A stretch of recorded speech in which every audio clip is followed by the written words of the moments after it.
Correctamente, Miss, todo. Muy bien. Vamos a iniciar con la sesión del día de hoy, ¿sí?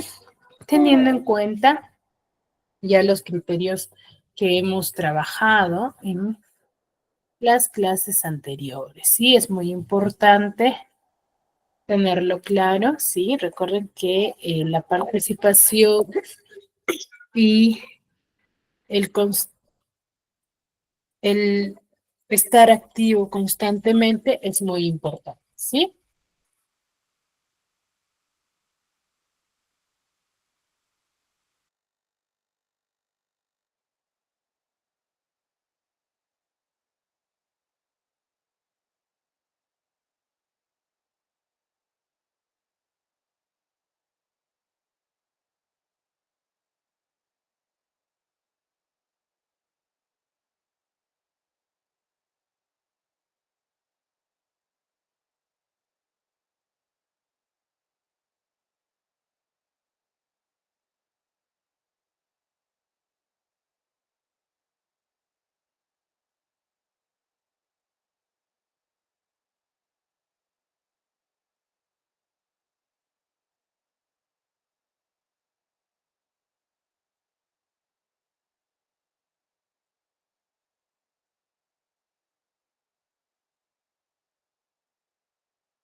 ¿Sí?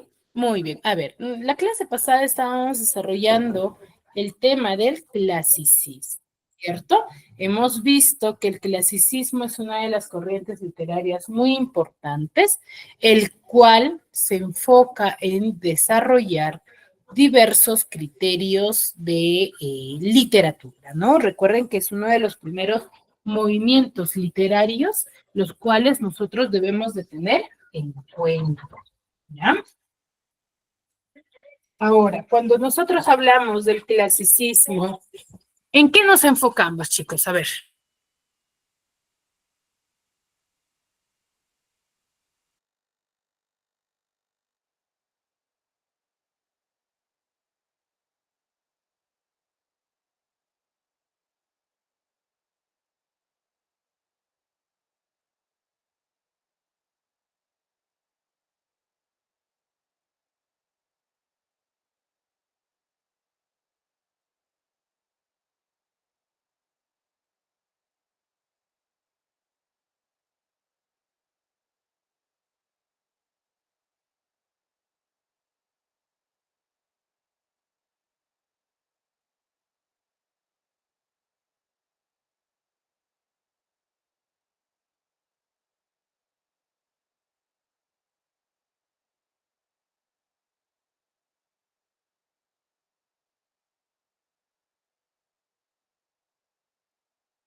A ver, chicos, les manifestaba una pregunta y les decía, cuando nosotros hablamos del clasicismo, ¿en qué nos enfocamos? A ver, David, ¿levantaste la mano? Miss, bueno, la enfocación podría ser en imitación de los modelos griegos y romanos, ya que son considerados estéticamente perfectos. ¿Eso podría ser? Ya, claro, pero no serían tanto imitación, ¿por qué? Porque la literatura griega, ¿sí? O mejor dicho, el clasicismo se desarrolla en Grecia y Roma. Entonces, por ende, tiene rasgos griegos y romanos. Por ello es. A ver, Sumiko.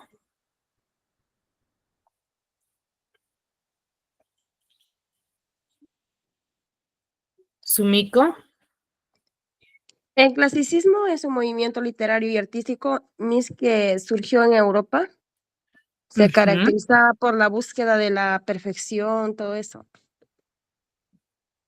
Claro, claro, el clasicismo es un movimiento literario, ¿no? Uno de los primeros movimientos literarios, ¿sí? Que forma parte de la literatura universal. Natalie, ¿levantaste la mano?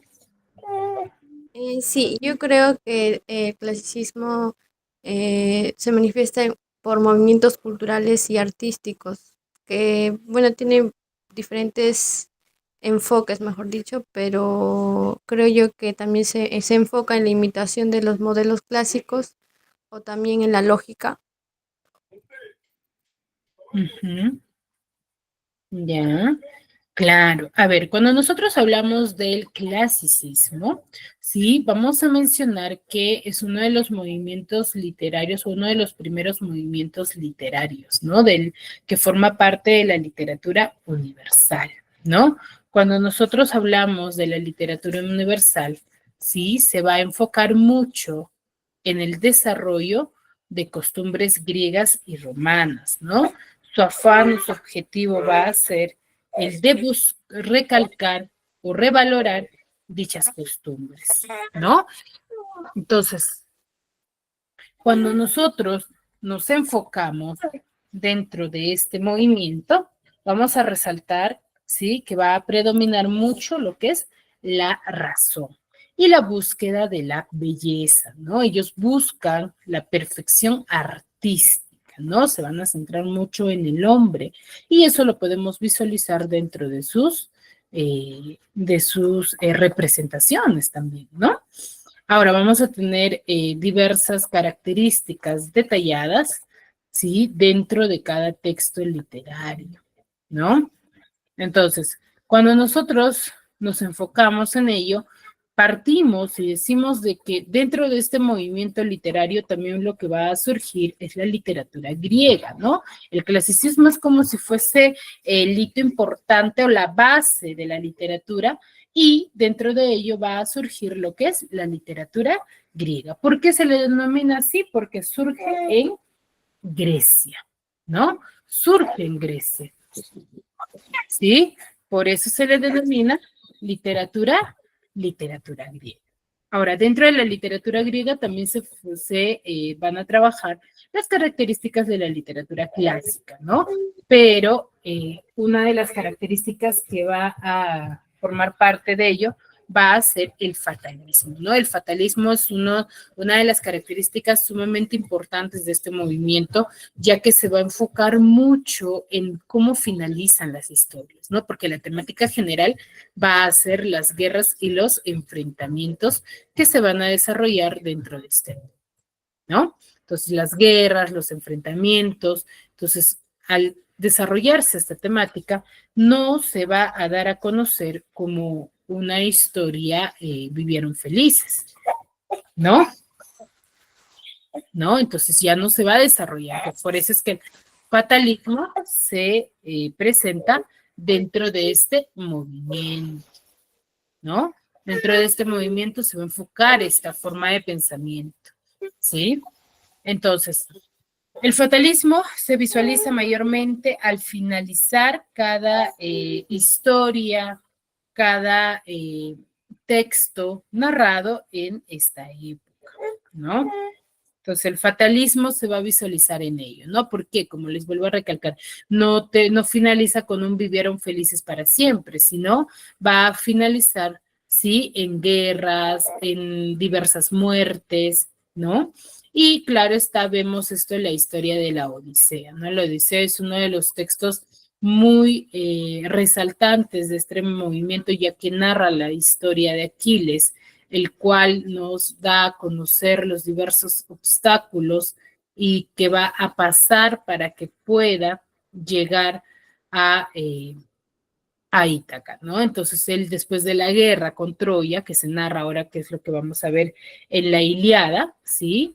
Él desea retornar a casa, ¿no? Entonces con ayuda de los dioses griegos, él retorna, ¿sí? Pero pasa por diversos obstáculos para poder llegar y encontrarse con que los pretendientes de su amada esposa estaban abusando demasiado de su hijo y de su esposa, ¿no? Entonces, para evitar ello, él con ayuda de una de las diosas se viste se podría decir, de mendigo, ¿sí? El cual no resalta dentro de los pretendientes, nadie lo logra identificar, ¿sí? Hasta que finaliza el enfrentamiento, ¿no? Él plantea realizar una guerra de arco y de la flecha, ¿sí? Del arco y de la flecha, en el cual el ganador iba a quedarse con su esposa Penélope, ¿no? Pero de todos los pretendientes nadie logra realizarlo, ¿no? Hasta que él decide manifestarse y decir yo lo hago, ¿no? Entonces todos los pretendientes empiezan a burlar, ¿sí? Porque no consideraban que este mendigo lograría realizar ello, ¿no? Entonces se quedan asombrados cuando este mendigo logra realizar este pequeño obstáculo y al lograrlo decide cerrar, ¿no? Cerrar todos los portales con ayuda de Eumeo y de Telémaco, deciden cerrar a todos los pretendientes y dar muerte a ellos, ¿no? Y acá en esta parte de la historia se ve el fatalismo, ¿no? Dentro del desarrollo, ¿no? Entonces, de esa forma culmina la historia, ¿no? Ahora, otro de los textos muy importantes de esta época va a ser la Ilíada, ¿no? Es un texto que se divide en 24 cantos, tiene un narrador omnisciente, que quiere decir que lo narra, ¿no? Un narrador lineal, va a haber diversas presencias de comparaciones y símiles, donde va a haber exhaustivas descripciones, ¿no? Que se va a poder diferenciar de cada personaje, ¿no? Nosotros vamos a poder quizás visualizar, ¿sí? A cada uno de los, debido a las descripciones exhaustivas que va a haber dentro de la historia, ¿no? Vamos a encontrar personajes divinos y aristocráticos también, ¿no? O sea, ¿qué quiere decir las divinidades y también los terminales, ¿no? El tema principal de esta historia va a ser la cólera de Aquiles y sus funestas consecuencias que va a traer este suceso, ¿no? Y el tema secundario es el destino, la valentía, la guerra y lo divino con lo humano, ¿no? Entonces, dentro del desarrollo de esta historia, nosotros vamos a poder visualizar, ¿sí? Cómo es que todo va a tornar a un enfrentamiento por sirvientas, ¿no? Es que así nace el pequeño enfrentamiento de Aquiles con su líder, ¿no? El cual él decide dejar a los griegos, ¿sí? Y ya no continuar con la guerra, ¿no? Entonces, al decidir ello, ya los troyanos empiezan a ganar la guerra, ¿no? Ahí el amigo de Aquiles, ¿sí? Decide vestirse de él y enfrentarse a los troyanos. Entonces, los troyanos creían que quien estaba detrás de la armadura era Aquiles, ¿no? Pero no. ¿No? Hasta que lo matan, ¿no? Ellos consideraban que habían ganado ya la guerra al matarlo a Patroclo, ¿no? Entonces, al darse cuenta ello, Aquiles decide ir en busca de venganza, ¿no? Pero como ya los troyanos habían considerado ganar la guerra, ¿sí? Todos estaban bebiendo y estaban festejando, entonces aquí Aquiles planifica, ¿sí? O plantea la idea del caballo de Troya, ¿no? El famoso caballo de madera de Troya, ¿no? Donde construyen los griegos y dentro de este caballo ingresan todos los griegos, ¿no? A terrenos donde estaban festejando los troyanos. Entonces, al ingresar ahí, esperan que todos estén bebidos, ¿sí? Que todos estén ya perdiendo la fuerza, en el cual todos deciden salir y ubicarse en lugares estratégicos para poder enfrentar a los troyanos, ¿no? Entonces, al darse ello, se da una gran ¿sí? Guerra ahí, ¿no? Es también en esta parte de la historia donde se visualiza el famoso fatalismo, ¿no? Donde dan muerte, ¿sí? A los troyanos, ¿no? Entonces, de esa manera también se narra esta historia y se desarrolla, por ejemplo, con la muerte de Priamo, ¿no? De uno de los hijos del rey, ¿no? El cual, al igual que Patroclo, él decide arrastrarlo, ¿sí? Por todo, igual que habían hecho con Patroclo, ¿no? Entonces, Héctor, que no había decidido entregar el cuerpo de Patroclo, lo mismo hace Aquiles con el cuerpo de Priamo, ¿no? El cual no lo entrega, ¿sí? Hasta que al final decide entregarlo y para que le den cristiana sepultura, ¿no? Entonces, de esa forma se desarrolla la historia de la Ilíada, ¿no? Tanto la Ilíada como la Odisea son dos textos consecutivos que debemos de leer para poder comprender, ¿no? A ver, vamos a ver este pequeño audio.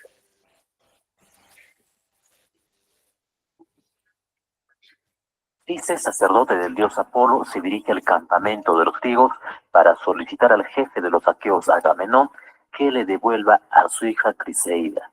Agamenón humilla al anciano sacerdote, provocando que éste le implore al dios Apolo y castigue a Agamenón por su soberbia. La obra empieza con el ejército griego asolado por esta peste de 9 días enviada por Apolo, para luego explicarnos su causa. Aquiles le pregunta al adivino Calcas por el motivo de la peste, y este le revela que Agamenón debe devolver a Criseida a su padre Crises. Agamenón lo hace, pero para demostrar su poder a cambio se lleva a la esclava de Aquiles llamada Briseida. Aquiles es ofendido ante el rapto de su esclava Briseida, entra en cólera y se retira de la batalla. Los troyanos, encabezados por Héctor, logran hacer retroceder a los griegos que ya no tenían a su héroe Aquiles luchando. Agamenón intenta persuadirlo y le devuelve a su esclava para que vuelva a la batalla, pero este no accede. Su amigo Patroclo también le pide que regrese. Él se niega, pero le entrega su armadura para que luche y le pide que se limite a defender las naves griegas. Patroclo, confiado y vestido de Aquiles, hace que los troyanos retrocedan y mata a Sarpedón, hijo de Zeus.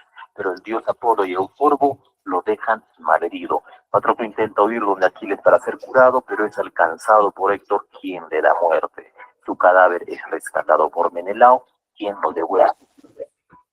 Aquiles, el de los pies ligeros, llora de tristeza y cólera por su amigo Patroclo y se niega a oficiar honras fúnebres hasta no haber consumado su venganza. Así que emprende su lucha con una nueva armadura forjada por Hefesto a pedido de su madre Teclis. La batalla se vuelve hostil y los dioses bajan a incorporarse a la contienda. Los troyanos se encierran en su ciudad, pero Héctor, el de tremolante casco, después de huir, lucha con Aquiles, pero muere atravesado por su lanza. El de los pies ligeros lo humilla, agarra sus tobillos, lo arrastra y lo lleva hasta su campamento, dejándolo como alimento de los perros y aves de rapiña, lo que es impedido por Apolo, Febo y Afrodita. Consumada su venganza, Aquiles organiza los funerales de su amigo Patroclo. Príamo, rey de Troya y padre de Héctor, quiere enterrar a su hijo, así que le suplica a Aquiles que le devuelva el cadáver. Después de insistir en inclinarse, sus palabras conmueven a Aquiles, quien finalmente accede. Los solemnes funerales de Héctor se realizan y con esta escena termina la obra. No se narra en la Ilíada el episodio de la manzana de la discordia en el que las diosas Hera, Atenea y Afrodita le piden al mortal troyano Paris que elija a la más bella. Paris elige a Afrodita porque ésta le ofrece a la mujer más bella del mundo, que era Helena, esposa del griego Menelao, hermano de Agamenón. Paris la rapta, pues Afrodita se la ofreció y se origina la guerra de Troya. Este mito es narrado por Ovidio. Como puedes ver, la literatura clásica gira alrededor de su mitología, incluso se plasma en su cerámica. La Ilíada proviene de la palabra Ilión, que es lo mismo que decir Troya. Como sabemos, esta obra es atribuida a Homero y es parte de la literatura clásica. Narra solo 51 días del último año de la guerra de Troya, que duró 10 años, y se centra en la cólera de Aquiles y sus consecuencias.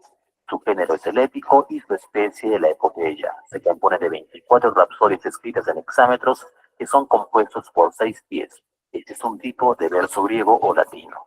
Además destacan los epítetos y símiles. Su narrador es omnisciente, ya que todo lo sabe y todo lo ve. Podemos dividir los personajes en dos bandos, el de los griegos y el de los troyanos, ambos conformados por dioses y héroes.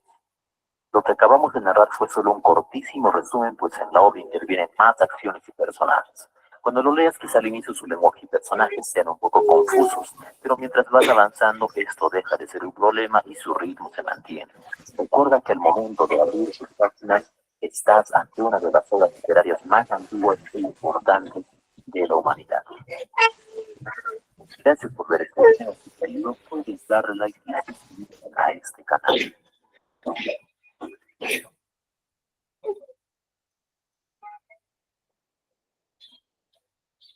Muy bien. ¿Se comprendió mejor la historia de la Ilíada?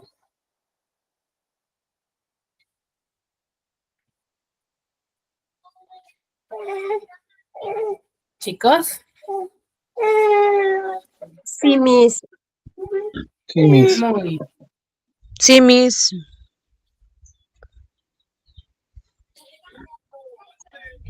Muy bien, chicos. Entonces, como ven, son consecuencias o secuencias de historias que nosotros Miss. tanto en la Ilíada como en la Odisea, ¿no? La primera narración es la Ilíada y una vez finalizada la guerra se narra la Odisea, ¿sí?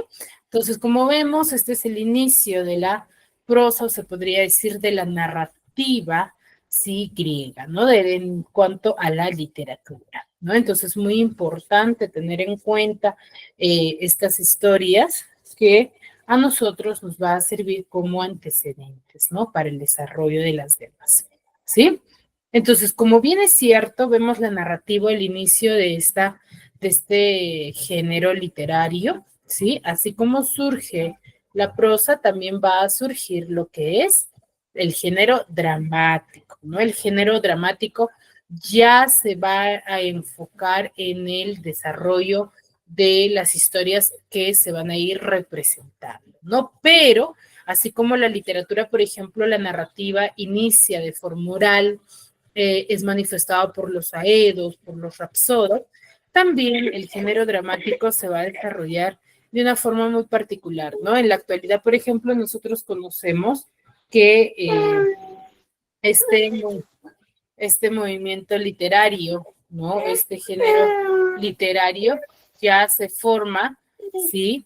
En base a diversos avances ya, ¿no? Ya ahí, por ejemplo, se difunde a través de los textos escritos. En un inicio no era así, ¿no? Entonces, igual en el género dramático, sí se va a desarrollar de una forma muy distinta, ¿no? Que va a ser en base a los dioses, ¿no? En un inicio todo es en base a los dioses, ¿no? Entonces vamos a hablar el día de hoy sobre el teatro griego.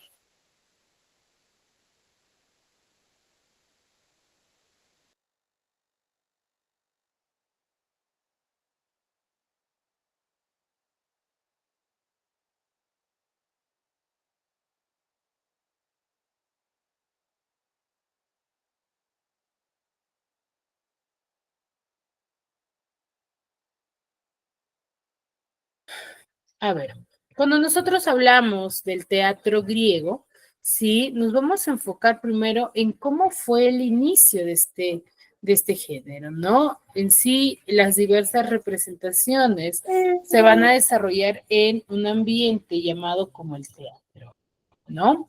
Pero este movimiento o este género o este teatro, sí, se va a desarrollar a través del tiempo con diversos avances, ¿no? Con diversos realces, por ejemplo, en cuanto a las representaciones, ¿no? En la actualidad, por ejemplo, vemos diversas representaciones, sí, pero ya de historias, ¿no? Historias que se han ido contando a través del tiempo y que han sido representadas, ¿no? En cuanto, por ejemplo, a la Odisea, ya a través del tiempo se ha desarrollado y se ha manifestado ya en diversas representaciones, ¿no? Ya se da a conocer a través de significaciones, ¿no? Ahora, Lo mismo va a surgir con el teatro. Sí, el teatro va a surgir primero como representaciones en honor a un dios, ¿no? El dios Dionisio.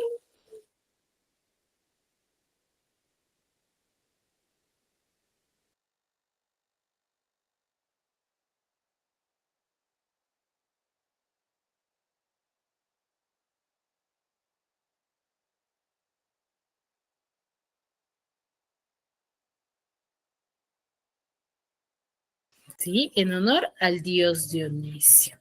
Entonces, cuando nosotros hablamos del teatro, ¿sí? Van a ser representaciones o manifestaciones, ¿sí?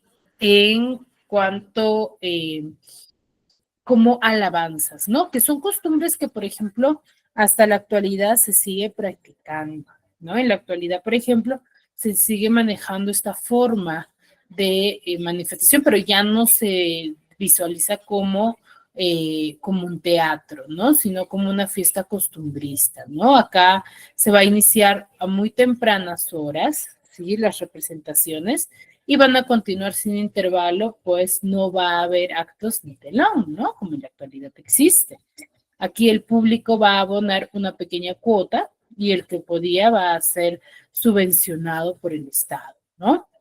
Las primeras representaciones que se van a desarrollar sí van a ser en las proximidades de los santuarios, ¿no? Los cuales van a estar dedicados al dios Dionisio, ¿no? Toda escenificación o toda representación van a hacer honor a este dios, ¿no? Y luego se van a realizar en una plaza pública, ¿no? Donde su interés, sí, del público va a ser el de poder observar cómodamente, sí, cada una de las representaciones que se van a ir desarrollando, ¿no?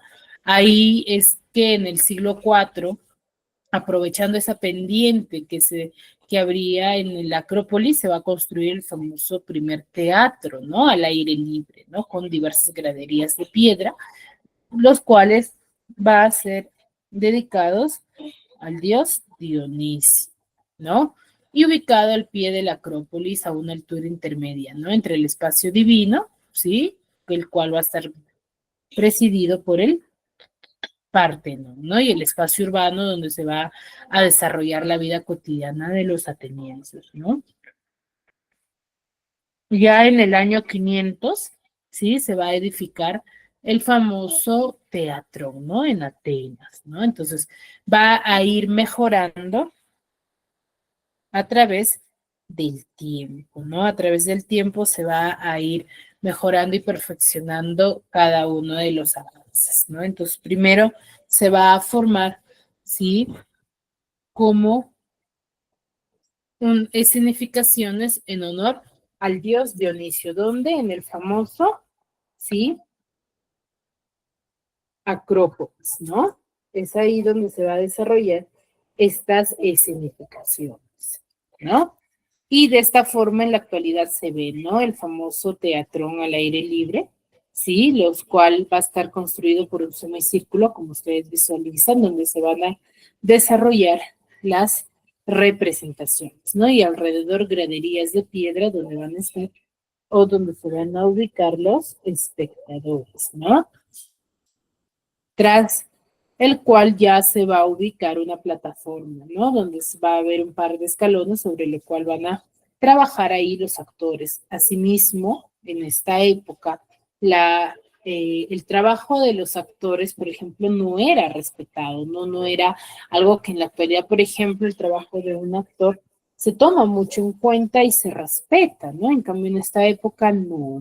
Entonces se manejaba de una forma muy ligera, ¿no? Ya que más que todo eran representaciones divinas, ¿no? Porque realizaban un pequeño, te podría decir, enfrentamiento con diversas representaciones y el mejor ganaba para el día central, ¿no? Y eso es lo que vemos ahora. Por ejemplo, en las fiestas costumbristas se dan diversos actos, ¿no? Diversas representaciones en honor a ese día, ¿no? ¿Sí? Por ejemplo, los actores de esta época no van a usar, por ejemplo, vestimentas o vestuario propio de cada representación que van a desarrollar, ¿no? Por ejemplo, se vio un actor que representaba a un ser divino, no se va a vestir como ese ser divino, simplemente su vestuario va a estar en base a coturnos, ¿sí? Y como el vestuario de los sacerdotes, no sé si se han fijado con las túnicas, ¿sí? Y los coturnos, ¿no? Es más, usaban diversas máscaras para dar representación, ¿sí? Las expresiones que representaban, ¿no? El cual va a ver, por ejemplo, si representaban tristeza o alegría, se va a ver a través de estas máscaras, ¿no? Y van a enfatizar, van a dar a conocer la expresión del sentimiento representado, ¿no? También van a cumplir la función de amplificar el tono de la voz, ¿no? Porque si bien es cierto, nosotros al colocarnos una máscara, ¿sí? Hace que nosotros enfaticemos o demos a conocer nuestra voz, ¿no? Entonces, amplificamos un poco más, ¿no? Es como si eleváramos un poco más la voz, ¿no? Entonces ellos no se mostraban, ¿no? En sí, la mayoría de los representantes o de los actores que se desarrollaba dentro de cada representación van a ser van a ser varones, ¿no? En el cual ellos no tenían contacto alguno entre los actores, ¿no? Ellos no tenían ningún contacto y hasta que Tespis se enfrenta y decide salirse de este coro, ¿no? Al cual ahí introducen el famoso diálogo, ¿no? Y cambia este carácter religioso y se van a presentar diversos temas y conflictos del hombre y su destino, ¿no? Desarrollados durante esta época, ¿no? Y ahí es a partir de este momento es que se va a formalizar el famoso trabajo de los actores, ¿no? Aquí vamos a encontrar a los primeros como Sófocles, Esquilo, Eurípides, y van a ser el famoso género dramático, ¿no? Con el surgimiento de la tragedia, que es lo que vamos a ver específicamente ahora, ¿no? Entonces, la tragedia va a surgir de esa forma, ¿no? Se va a dar la representación a través de este desarrollo contextual, ¿no? Por ejemplo, la tragedia, ¿sí? Empieza con trilogías, ¿no? Donde van a formar al inicio trilogías, o sea, grupo de 3 tragedias con un mismo asunto, ¿no? Con una misma temática, ¿no? De la cual, por ejemplo, se conserva la famosa trilogía de la Orestiada de Esquilo, ¿no? Ahí es donde se va a introducir el famoso diálogo, ¿no? Donde se va a componer de largos discursos, ¿no? Donde van a haber diversas intervenciones de coro, donde van a constituir una especie de himno, ¿no? Intercalados en el diálogo de los actores y que van a ser alusivos al momento donde se va a desarrollar, ¿no? Los actores acá van a ser, como les mencionaba, únicamente hombres, aunque van a tener diversas representaciones o papeles femeninos, ¿no? Y eran solo 3 los que se van a repartir esos papeles, ¿no? El primero y principal se va a llamar o lo van a denominar como protagonista, ¿no? Y va a tener su cuerpo cubierto por una máscara y va a vestir una túnica por el cual no se les identificaba, ¿no? Solamente se les diferenciaba, ¿no? Y los diversos asuntos van a ser de carácter nacional, ¿no? Sacados de diversas leyendas heroicas, ¿no? Diversas leyendas heroicas que se va a desarrollar ya hasta el momento, ¿no? Como por ejemplo la Odisea, la Ilíada, van a ser diversas representaciones que ya se van a ir dando en esta época, ¿no? Tenemos a diversos representantes, o los primeros van a ser Sófocles, Esquilo, Eurípides, ¿no? Donde las obras trágicas van a estar compuestas por escrito, lo cual va a permitir la corrección de las mismas, ¿no? Se va a ir mejorando y perfeccionando, ¿sí? Esquilo, ¿sí? Es uno de los que pertenece a este género y va a ser considerado como padre de la tragedia, ¿no? Él va a introducir a 2 el número de actores con lo cual va a reducir la gran extensión de las partes orales, ¿no? Facilitando el diálogo dramático, ¿no? Acá sus argumentos se van a inspirar en las grandes epopeyas y modestamente va a llamar a sus trabajos migajas de la gran comida de Homero que ya tenían como antecedente, ¿no? Es un poeta profundamente religioso y desde ese aspecto va a contemplar la vida humana y de la sociedad, ¿no?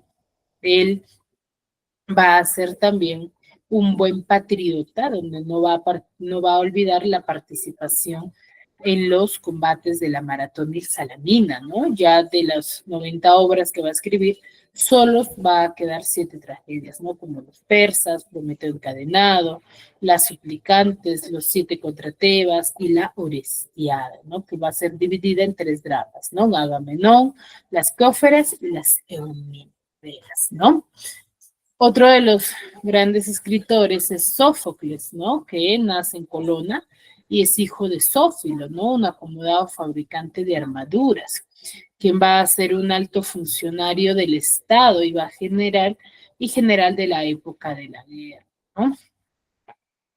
Él va a sentir desde un inicio una cierta inclinación por el teatro, ¿sí? El cual le va a ser muy beneficioso para él porque se va a desarrollar, ¿sí? Y nos va a dejar grandes obras literarias, ¿no? Él de joven va a dirigir el coro de muchachos para poder celebrar la victoria naval de Salamina, ¿no? Y ya él va a ser derrotado en el año 441 por Eurípides, ¿no? En un concurso de dramáticos que se va a concentrar en Atenas, ¿no? Ya él gana el primer premio y de ahí en 2 ocasiones más, ¿no? Entonces él tiene una de sus grandes obras, sí, o tragedias, va a ser Edipo Rey, ¿no? Es una historia que nos narra Sófocles dando a conocer el destino ya pronosticado, ¿no? Un destino que se había impuesto, mejor dicho, ya se había pronosticado o vaticinado, pero que por todo se deseaba, ¿no? Los padres de Edipo deseaban que no llegase este destino, ¿no? Y hicieron todo lo posible para que este destino fatal no se lograse, ¿no? Ya que al final se llegó a concluir, ¿no? Y nos da un gran mensaje. Aquí él introduce en la escena un tercer actor, recuerden, relega el coro a segundo plano, y con él la intriga va a adquirir mayor complejidad, ¿no? Ese clímax, esa duda, ¿sí? Y esa parte interesante de las historias, ¿no? Él va a ser el primero que va a abandonar la trilogía y va a desempeñar diversos cargos públicos muy importantes, ¿no? Y va a ser muy estimado por los atenienses, ¿no? Él tiene 123 tragedias, de las cuales vamos a tener Edipo Rey, Electra, Ajax, Antígona, Edipo en Colona, las Traquinianas, Filoctetes, y va a ser más movida la acción escénica, ¿no? Otro de los poetas, sí, muy importantes, va a ser Eurípides, ¿no? Eurípides va a ser un poeta culto que va a mantener una cierta amistad con los filósofos, como Anaxágoras y Sócrates, lo cual va a tener cierta influencia en sus textos, ¿no? Él va a estar profundamente, o mejor dicho, va a ser profundamente realista, ¿no? Sus obras se van a caracterizar por los diversos complicados y enredos que van a ir creando diversas dramas de intriga, ¿no? De las 88 obras que él va a escribir, van a llegar 18, ¿no? Y los principales van a ser Alcestes, Medea, Hecuba, Andromaca, y va a aumentar considerablemente el número de actores, ¿no? Dentro de sus representaciones. Ya en la comedia, él va a tener un extraordinario ingenio y sentido del humor para manifestar y se va a dedicar exclusivamente a la comedia, ¿no? A diferencia de Sófocles. Sí, entonces una de las obras resaltantes de esta época es Edipo Rey, ¿no? De Sófocles, quien nos narra, sí, nos narra y nos presenta la historia de Edipo sí, que era un ser o es un ser que estaba ya con un destino pronosticado, ¿no? Donde el oráculo de Delfos había dicho a los padres verdaderos de Edipo, les había manifestado, dicho que Edipo al llegar a una edad adulta se iba a casar con su madre e iba a matar a su padre, ¿no? Al mencionar ello, los padres quedaron horrorizados, ¿sí? Y habían manifestado y dicho que quisieron deshacerse de Edipo, ¿no? Entonces, al quererse deshacer, mandan a un pastor a llevárselo y que se deshiciera de él. Pero él no tuvo el valor de realizar ello. Entonces, entrega a otro pastor quien lleva con una familia de reyes, al cual lo crían porque era una pareja que no podía tener hijos, ¿no? Entonces, al llegar él, sí, con este pequeño bebé, lo adoptan, ¿no? Y lo crían como si fuese su hijo. Entonces, al llegar a una edad adulta, ellos se enteran de esta, se podría decir, esta maldición, ¿sí? Y Edipo decide irse del lugar para no cometer tal, se podría decir, tal crimen, ¿no? Entonces, pero lo que no sabía Edipo es que los padres que le habían criado no eran sus verdaderos padres, ¿no?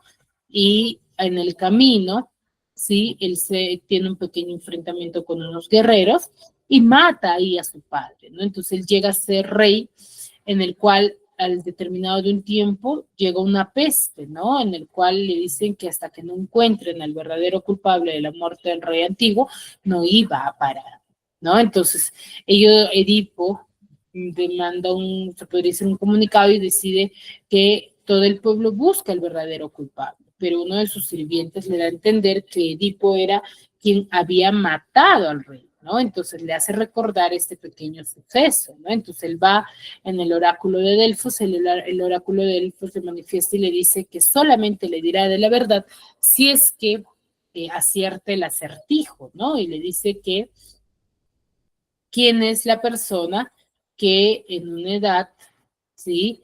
Camina con 2 pies, luego con 3 y luego con 4.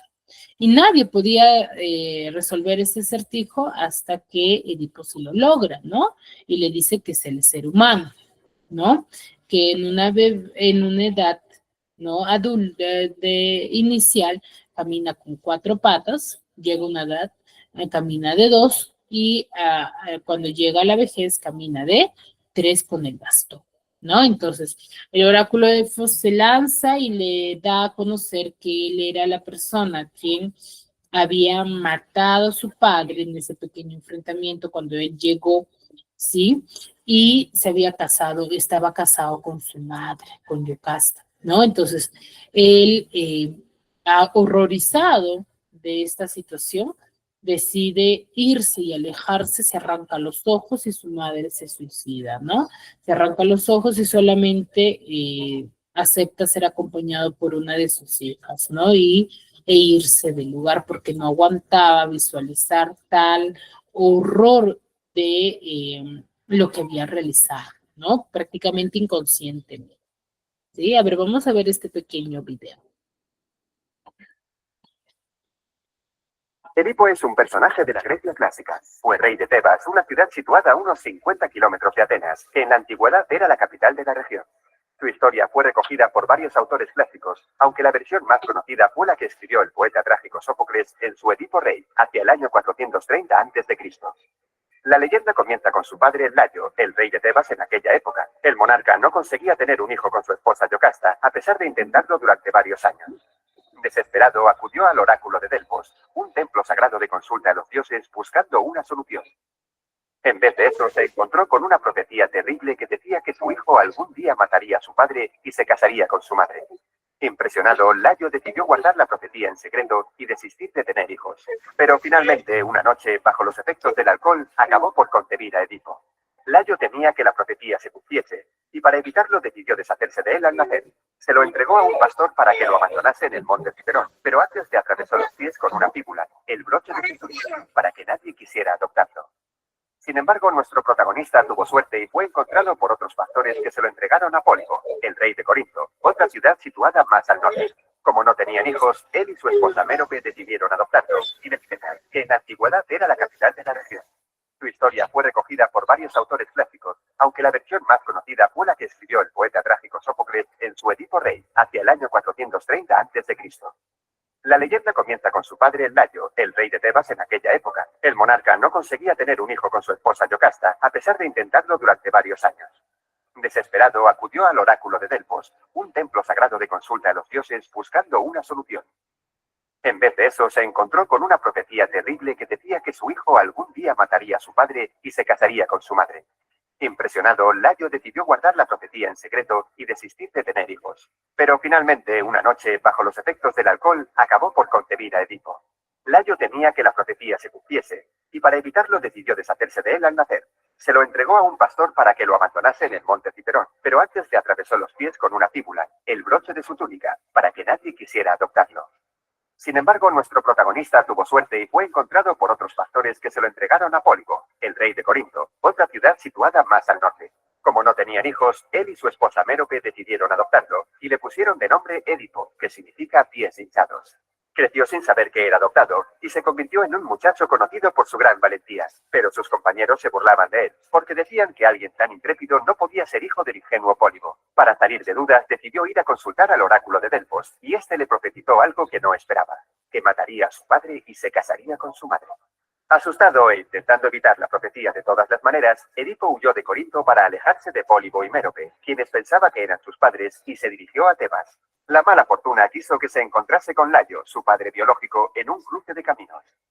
Su heraldo le ordenó que les cediese el paso, pero Edipo se negó, y en represalia mataron a uno de sus caballos. Esto enfadó mucho a Edipo, que terminó asesinando al heraldo y al propio Layo, sin llegar a saber que se trataba del rey de Tebas y su propio padre.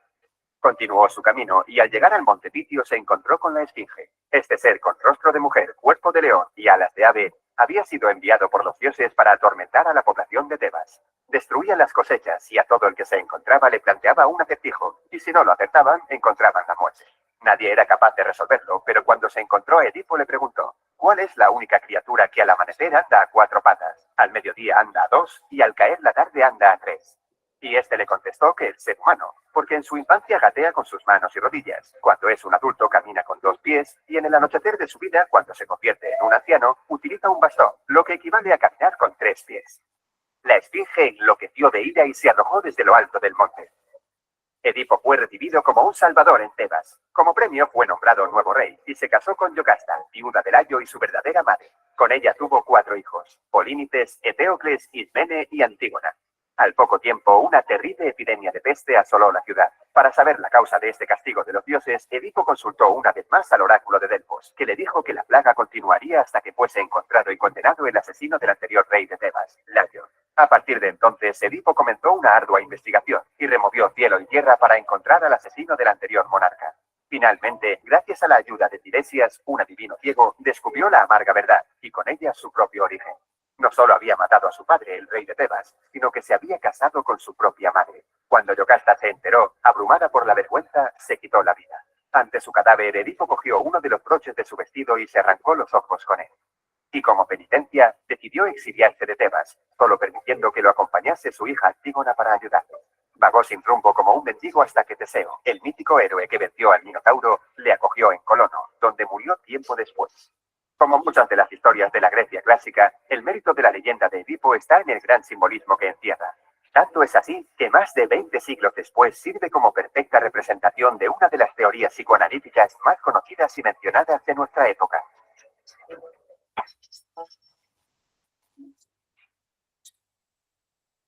Muy bien, ¿se entendió mejor la historia de Edipo? Sí, se entendió muy bien. Muy bien, entonces, ¿qué es lo que podemos rescatar de esta historia? A ver, ¿qué características podemos resaltar?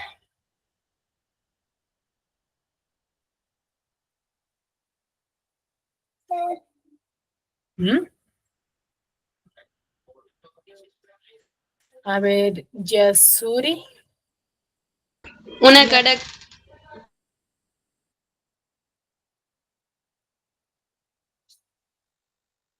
¿No se apagó tu audio? una característica desastrosa, triste, por lo cual murieron ambos, ¿no? La mamá y el rey es su hijo. Claro, ¿no? Entonces, ellos, por ejemplo, deseaban o querían no, que este destino no se cumpliese, ¿no? Ellos no querían que esto se desarrolle, pero se llegó a desarrollar debido al destino, ¿no? Entonces, ¿qué mensaje podemos rescatar de ello? ¿Qué mensaje nos da esta historia?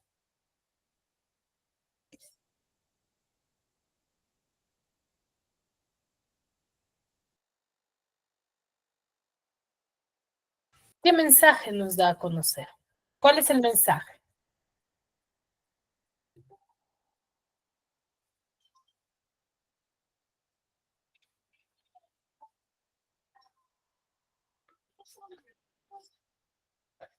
A ver, ¿quién ha podido visualizar y distinguir ello?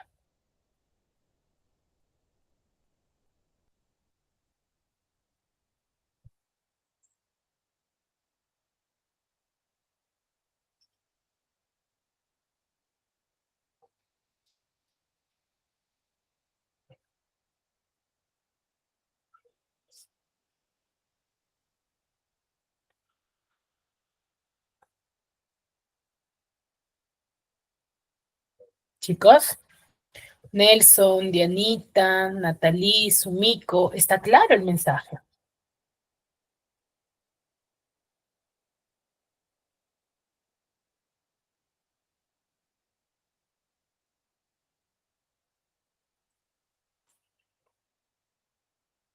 ¿Cuál es ese mensaje?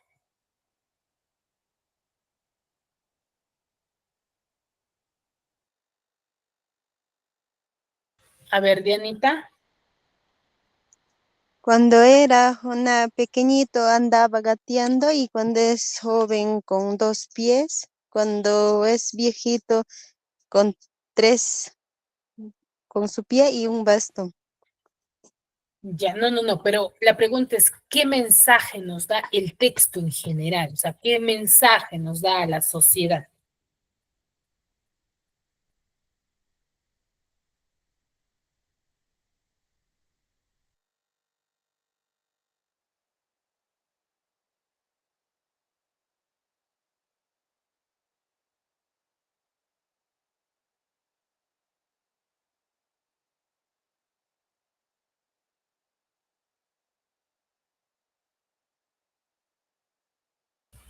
¿Ninguno? Leimi, levantaste la mano. Quizás el mensaje podría ser que lo que está destinado a ser siempre va a suceder. Exacto, ese es el mensaje, ¿no? O sea, ya lo que está planificado ya está en nuestro destino, por más que nosotros querramos evitarlo, no lo vamos a lograr porque de alguna u otra forma va a suceder, ¿no? Pues eso es lo que nosotros visualizamos dentro de esta historia. Chicos, muy bien, dudas, consultas hasta aquí. ¿Referente? ¿Ninguna? Muy bien, chicos, si no hay dudas, no hay consultas, nos quedamos aquí y nos vemos la siguiente clase. Cuídense mucho.